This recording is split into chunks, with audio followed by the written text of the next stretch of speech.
Hello, and a very warm welcome to our Employer Masterclass from the Changing Education Group. This is an opportunity for employers to give you, the students, a real insight into their world of work. My name is Amos Madra, your host and careers advisor here at the Changing Education Group. Joining me today is Zeeshan Qureshi, who's the team leader and solicitor at Momentum. Zeeshan, a very warm welcome to you. How are you doing? Hi, Amos. Thank you very much for having me. I'm fine. Fantastic. So, tell us a bit about what you do and what the past 12 months have been like for you. I'm it's where to start really. I've been in the credit hire sector for quite some time, and been dealing with sort of financial claims as well. So, my I started off, believe it or not, as a medical student once upon a time, and through sort of pressures from family, let's just say, I went and did science A levels, progressed on through a couple of years of medical school, and to my parents' dismay and my family's dismay, I made the decision to drop out. I think it was in my third year of medical school to pursue a career in law. There was a lot of backlash when I made this decision, but obviously here I am, and it's been an eventful journey. I think in terms of the legal field, there's a common misconception that it's oversaturated, that there are more sort of paralegals out there, less opportunities for people to become solicitors. And I would argue quite the contrary, really.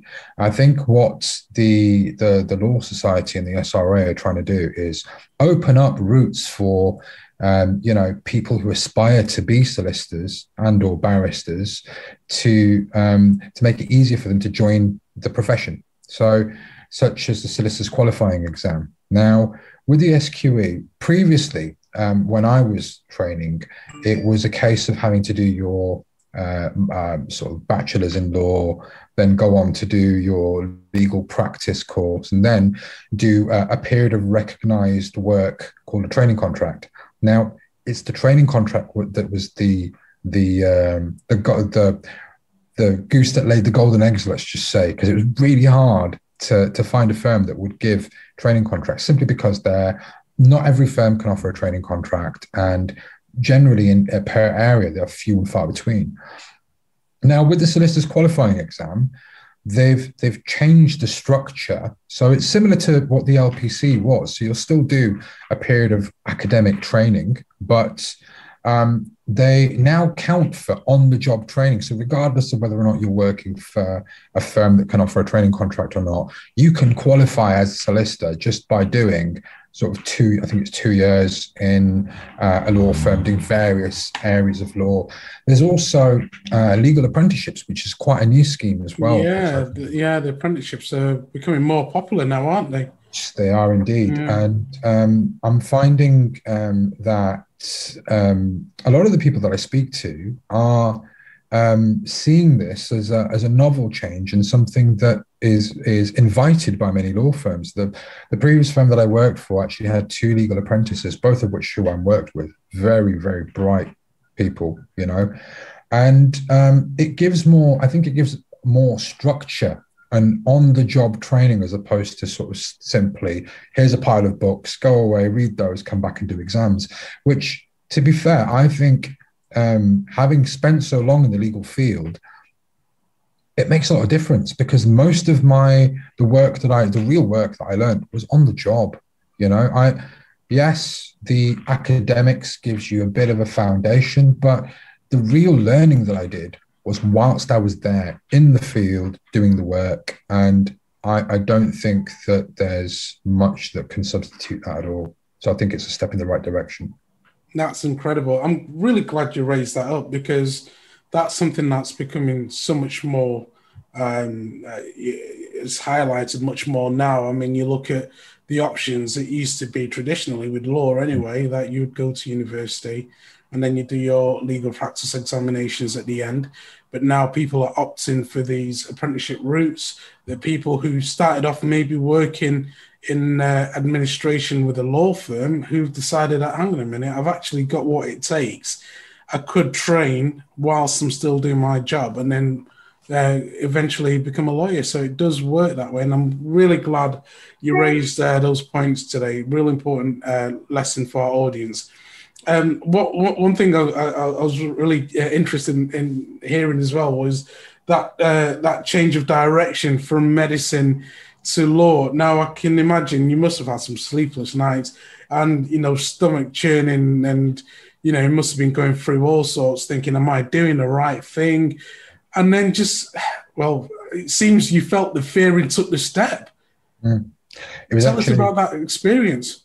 My brother-in-law is a surgeon, and his best friend, unfortunately, and ended up was in a similar position to me, where he had there's a lot of people out there who are academically capable, but with careers like medicine and law, they're vocational. You have to really want to do it to thrive in that area. And if you don't have that commitment, then it just means that you're either going to be miserable or you're going to suffer at some point. I love that. And my brother-in-law's best friend actually ended up, taking his life on Christmas Day. And my brother-in-law was absolutely devastated. And obviously the reason behind it was because he was from an ethnic minority family whose family essentially pressured him into doing medicine because they were all doctors.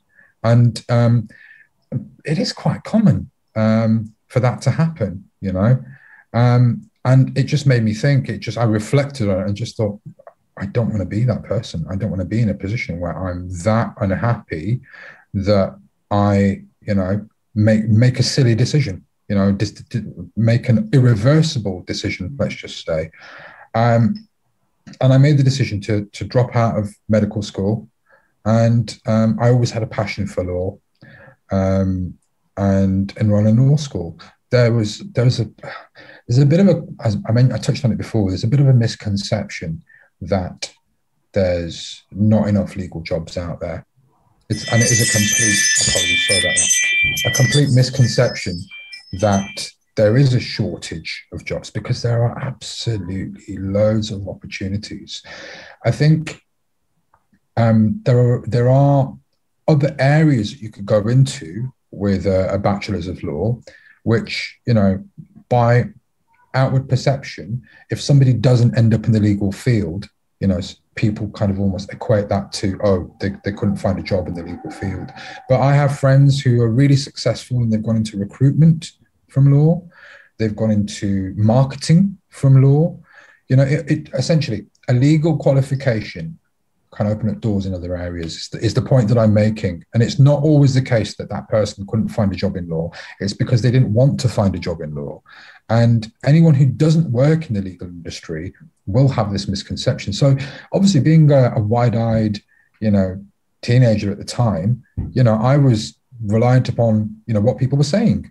And it was the whole fear of, oh God, am I going to end up having a degree and walking around without a job? Am I going to end up, hitting a brick wall, basically? That put me off initially, really. And the fact that, I have doctors in the family who said, oh, yes, medicine's a lovely profession. You can work anywhere in the world. It's a universal qualification. It's prestigious. It's, all the bells and whistles that somebody would say in that profession, just similarly as I would say about the legal profession. Yeah. Anyone outside looking in would think it's the right thing to do. What's wrong with you? Do it.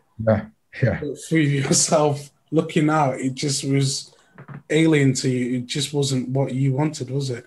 Academically, I enjoyed the academic side, but Yeah, like I said, it's vocational. It takes a very strong-willed person to become a doctor. And respect to the people that do become doctors. It's an amazing profession. I just figured it wasn't for me. I mean, I personally couldn't deal with seeing human suffering, and you have to be very strong to become a doctor.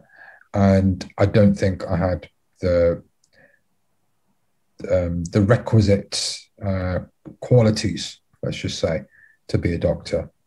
Uh, and I thought I'd be doing people an injustice if I did end up qualifying as well. Yeah. And once you made that decision, what were those early days like when you now knew you were going towards a career in law? Initially, very frightening because I'd invested so much into the idea that I was going to become a doctor previously and doing a whole U-turn. It was it was very frightening. But once I embarked on my legal qualifications, it just felt right for me. It felt like I was doing the right thing. And I'm a strong advocate for people following their gut on this kind of thing. If you've aspired to be something, you should never let anybody put you off. Always fight for what you think is right. And perhaps if I'd done that sooner, I wouldn't have wasted, well, I use the word wasted, but I wouldn't have spent the time studying medicine where I could have been, studying law instead. Yeah, yeah. And well, I suppose the world leaders are the top lawyers as well, aren't they? I mean, you look at presidents, they all studied law from, the likes of Barack Obama, Tony Blair, and even, Gandhi, Luther King, and of course Mandela, and so on. These are all lawyers. Why is law so important? You seem to be an evangelist for it. Tell the rest of us why you think it's such an important thing for us. You learn about how countries make their rules, because that's essentially what law is. You get insight into human rights elements as well. All the great people that you mentioned, have been strong advocates for human rights, and you to know what is right, you must look at what is wrong as well. And what law does, as does history to a certain degree, it gives you a backbone to be able to make that assessment. Obviously, with respect of law is the very backbone of the rules and regulations of the country. Now, if something is up for debate, whether it's right or wrong, it's generally the lawmakers that make those rules. You'll find that, the House of Commons and the House of Lords are the ones that make our rules. I mean, some people would argue and say they're all politicians, but arguably, they're lawmakers. They're the ones that formulate the rules that we follow. And similarly with the human rights activists, Martin Luther King, I believe Malcolm X had some legal qualifications as well, Mahatma Gandhi, other greats. To see, again, what is right and what is wrong, you have to see how a law or a rule has developed. And you've got two ways of looking at it: statute and common law. And it's generally the same formula, let's just say, across the board in most countries. What is in statute? In other words, laws set down by the government can be changed by common law. So if, let's just say, for example, in fact, I'll give you a different example in terms of constitutional law. I can't remember who it was that said, but they described the British legal system and the constitutional law in the UK, that Parliament could decide that it's illegal for a Frenchman to smoke on the streets in France, and that would be law in the UK. It's that open. We don't have a formal constitution in the UK. We have the Magna Carta, which we go back to, but it's rarely used as a point of reference. In America, you've got they've got a formal constitution which has to be followed to the letter. Whereas by comparison, the British legal system is much more open to change by common law. Hence the example that I've given you. You know, if it's decided that it's illegal for a Frenchman to smoke in the streets of France, the minute he steps foot in the UK, he'll be classed as a criminal. You know, it's an extreme example, but it's quite a well-known one. Where it comes to world leaders have to be well versed in terms of what their country's rules and regulations are, and they have to be able to discuss this openly with other world leaders as well, which is probably one of the reasons why you find that other world leaders are also, you know, in a similar position to them. They have to be. It's otherwise, if you had somebody running the country who didn't have a fundamental understanding of the rules and regulations, I think we'd fall into chaos. It's ironic, isn't it?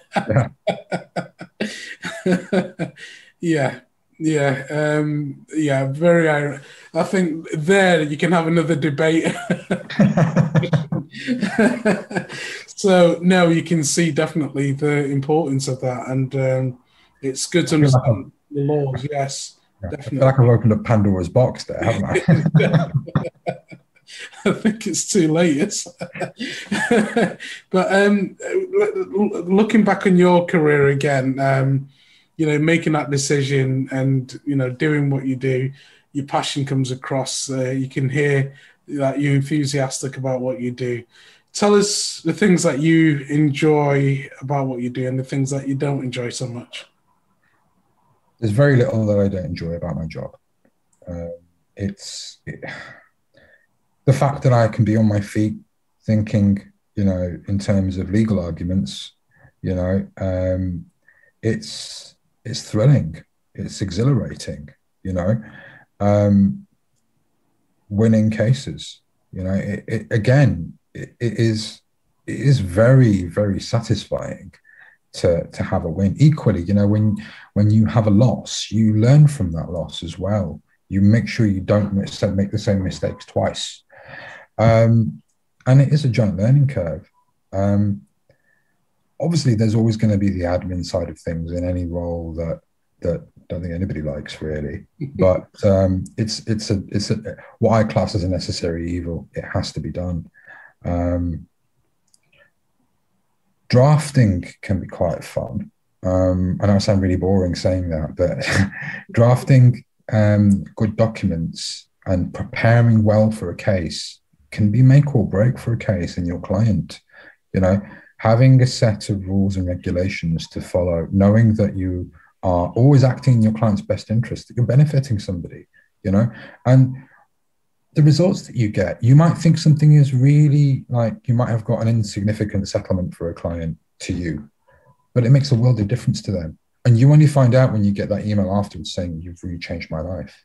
You know, to give you an example, many years ago, I would work on industrial disease cases. And I had a gentleman who was quite elderly, and I settled a claim for him, got him a few £1,000s, which, you know, in those days, it wasn't very much money. You know, it was what the claim was worth, and we settled it. And I got a really nice email back from him saying that you've really made a difference to me. I live alone. My wife passed away a few years ago. I don't have enough to buy a headstone for her. I now have the money to basically buy a headstone for her grave. And, you know, I've got some money spent left over from that I can spend on myself as well. And it's things like that that make it worthwhile, you know. Even when you've gone through the stress and the aggro and you think, oh God, it's only a few £1,000s, the difference that you make to people's lives is invaluable, I think. Whether or not you do civil law, or, I mean, criminal law is equally rewarding. I did some criminal law in the past as well. And where somebody's freedom is at risk, you know, and you can put forward a case for them where it means that rather than being locked up, they have their liberty, they're free. And you know that you've played a part in that. There's nothing more rewarding than that. Incredible. Wow. So inspirational.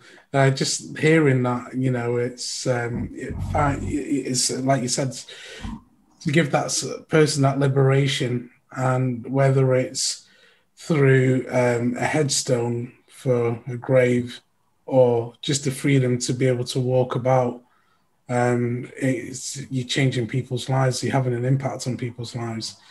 And in actual fact, you're touching more people than you ever could have had you pursued that career as a doctor. Right. What advice would you give to our audience watching today who are keen to get into your industry? Don't let people dissuade you. Don't give up. And with respect of skills can be taught. You can teach somebody skills. You can always pick up new skills. And law is one of these fields ever evolving. You're always learning. You know, what is key is attitude. You know, attitude is, if you're focused and you've got the right attitude, you'll succeed, regardless of how much knowledge you have.